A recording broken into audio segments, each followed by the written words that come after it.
আমি সব দানাই এইভাবেই একটুখানি যখন দোকান থেকে কিনে আনি এরকম একটুখানি ঝেড়ে, এই যে এই চালনিটা দেখুন, এটা আমার খুবই কাজে লাগে, এটা ঘরের থেকেই নিয়ে নিয়েছি। আর এটা দিয়ে করে এরকম একটু ঝেড়ে একটু রোদ্দুরে দানাটাকে ভালো করে নিই, তারপরে আমি পাখিদের প্রোভাইড করি।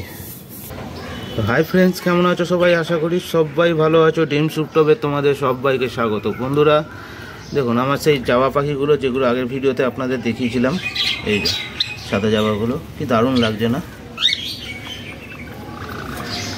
আজ সকালবেলা সবাইকে দানা জল সব দিয়েছি, এদেরকে ডবল জল দেওয়া হয়, কেননা চারটে পাখি এদের চান করতে ভালোবাসে বেশি, চান করলে অনেক জল নষ্ট হয়, তো জল দেওয়া হয়েছে বেশি করে। আর এই যে ককটেল আর এই যে বদ্রি। তো আজকে জাবার খাঁচাটা দেখছেন প্রচণ্ড পরিমাণে নোংরা হয়ে রয়েছে। জাবার খাঁচাটাকে আমি পরিষ্কার করব, আর যে সব এই পুরো জায়গাটাকে আমি পরিষ্কার করব, প্রচণ্ড হারে নোংরা হয়ে রয়েছে এই জায়গাটা। তার সঙ্গে বন্ধুরা আপনারা তো সবাই খবর পেয়েই গেছেন যে রেমাল বলে একটা ঝড় আসছে, যেটা হয়তো রোববার সন্ধেবেলার দিকে বা রাত্রিবেলার দিকে প্রচণ্ড হারে ঝড় বৃষ্টির সঙ্গে এটা আমাদের উপকূলে আসবে। 70-80 কিলোমিটার বা তার থেকেও একটু বেশি কিলোমিটার বেগে ঝড় হবে। তো তারও একটা ছোট্ট একটা প্রস্তুতি নিতে হবে আমাকে, কেননা আমার জানেন তো খাঁচাটা পুরোপুরি ছাদে রয়েছে, ওপেন জায়গায়। উপরে শেড আছে ঠিকই, কিন্তু আমফান যা দেখেছি আমি আমার এই ছাদে, এইভাবে যদি আমি খাঁচা রেখে দিই, খাঁচা পাল্টি খেয়ে যাবে, পুরোপুরি উল্টে পাল্টে দেবে। তো সেই জন্য আমি আজকে একটা ছোট প্রস্তুতি নেব, যাতে আমার ঝড়ের সময় অন্তত অ্যাটলিস্ট খাঁচাটা সেফ থাকে। তো আপনারা দেখতে থাকুন, আমি জায়গাটাকে পুরোপুরি ক্লিন করছি, তার সঙ্গে আমি কীভাবে কী প্রস্তুতি নিচ্ছি ঝড়ের, সেটা আমি আপনাদের সঙ্গে শেয়ার করছি। তো ভিডিওটা এখান থেকে শুরু করছি, দেখতে থাকুন।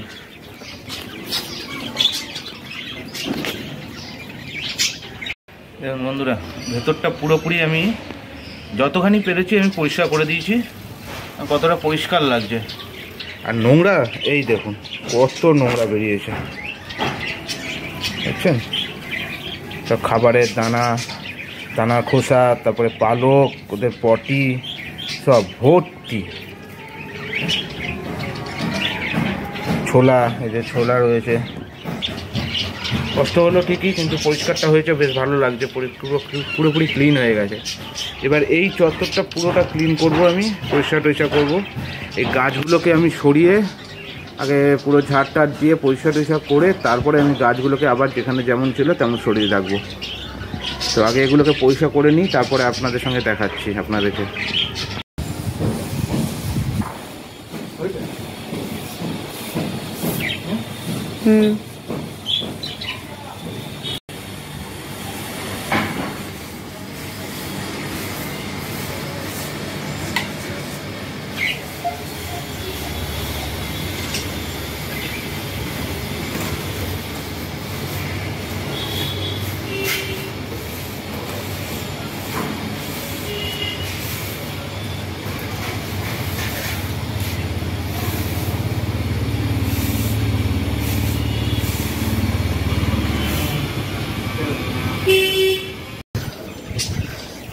দেখুন গাছগুলোকে সরিয়েছি, এই যে এই গাছগুলোকে সরিয়েছি সব।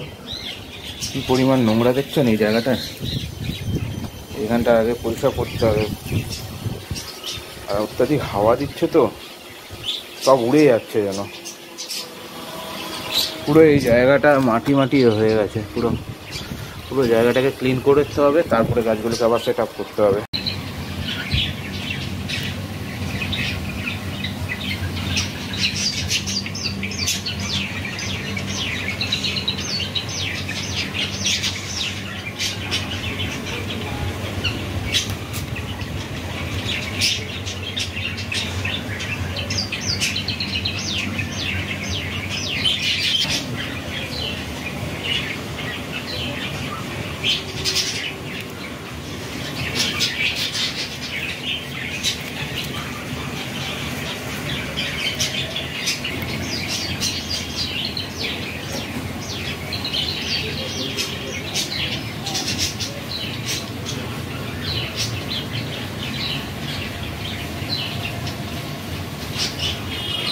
বন্ধুরা, যেটা ঝড়ের জন্য প্রস্তুতির কথা বলছিলাম, তো আমার তো এই সাইড দিয়ে ঢাকা আছে।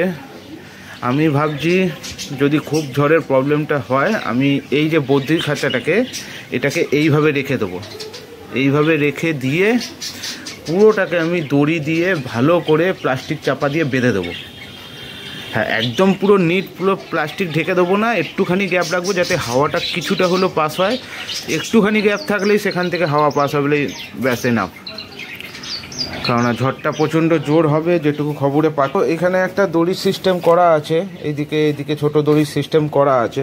মানে ওপর দিকটা আমি এখান থেকে মানে 2-3টে ভাগে দড়ি বাঁধবো, যাতে কোনো প্রকারে আমার ঝড়ে প্রবলেম না হয়, পাখিদের ডাইরেক্ট কোনো ঝড় বাতাস না লাগে। এটা তো আপাতত এই পজিশনে আছে। এটাকে যদি আমি এইভাবে পুরো ঘুরিয়ে দিই, এইটা পুরো এই এতখানি গার্ড হয়ে যাবে, টিনের সেটে এতখানি মতো গার্ড হয়ে যাবে। তার সঙ্গে এইভাবে পুরো ওই জাবার সেটটা পুরো গার্ড হয়ে যাবে বদ্রি দিয়ে। আর বদ্রির এই সামনের পোর্শনটাকে প্লাস্টিক দিয়ে বা এই বস্তাগুলো দিয়ে, এই যে বস্তা আছে আমার কাছে, এই বস্তাগুলো দিয়ে ঢেকে দিয়ে আমি পুরোপুরি দড়ি দিয়ে পুরো বেঁধে দেবো। অসুবিধা হবে না, কোনো ঝড়ে প্রবলেম না হতে পারে। এখন সেটা উপরওয়ালার উপর নির্ভর করছে কতখানি কি জোরে ঝড় আসবে, তারপরে দেখা যাক কি হয়। জাবাগুলো ককটেলগুলো একটু হালকা হাঁপাচ্ছে, আমি এখনই স্প্রে করে চান করিয়ে দেবো। জাবারা তো চান করেছে, জাবাদের না চান করালে অসুবিধা নেই, ঠিক আছে। এটাও একটুখানি অল্প অল্প হাঁপাচ্ছে কেউ কেউ, সবাইকে একটুখানি। তো আর যে জলগুলো দানাগুলো ছিল সেগুলোকে আবার চেঞ্জ করে দিয়ে দেবো, কারণ এখানে নোংরা টোংরা উড়েছে, তো সেইগুলো একটুখানি জলে টলে পড়েছে।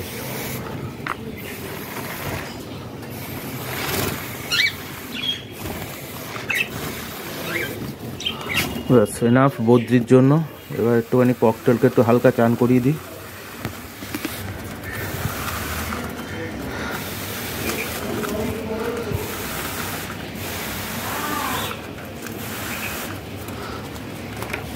ব্যাস এটুকুই এনাফ। দেখছেন সব চান করছে কীভাবে, আবার জল দিয়েছে আবার চান করছে। এই সাদাগুলো চান করেছে, ওই যে পাখনায় করছে। যত জল দেবে তো, আমি সকালবেলা জল দিলাম, সবাই চান করলো দুটোতে। এইটাতেও দিয়েছিলাম, ওইটাতেও দিয়েছিলাম। এখন যেহেতু পরিষ্কার করেছি, একটু ময়লা টলা উড়েছে, আমি জলটাকে চেঞ্জ করে দিলাম, আবার চান করবো। ফুল জল দিলাম, খালি হয়ে গেল অর্ধেক। বন্ধুরা দেখলেন আমি কিভাবে কি পরিষ্কার টরিষ্কার করলাম, প্লাস হলো পরিষ্কারটা আরও এই কারণে করলাম, কেননা ঝড় আসলে যখন জল বৃষ্টি হবে তখন এত নোংরার মধ্যে না গ্যাস গন্ধটা বেশি হবে। কেননা অনেক দিন ধরে পরিষ্কার হয়নি, ছোটো জায়গা তো পরিষ্কার করতে খুবই অসুবিধা হয়।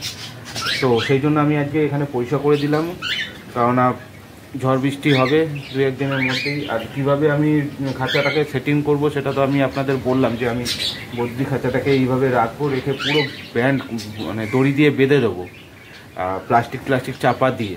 তারপরে দেখা যাক ভগবানের আশীর্বাদে, যদি না কিছু হয় তো ভালো, কেননা ঝড় যদি না হয় তো খুবই ভালো। তো আজকের জন্য ভিডিওটা বন্ধুরা এইটুকুই। আশা করছি ভিডিওটা ভালো লেগেছে। আপনারাও আপনাদের পাখিদের ঝড়ের জন্য ব্যবস্থা নিন, যাতে কোনো ক্ষতি না হয়।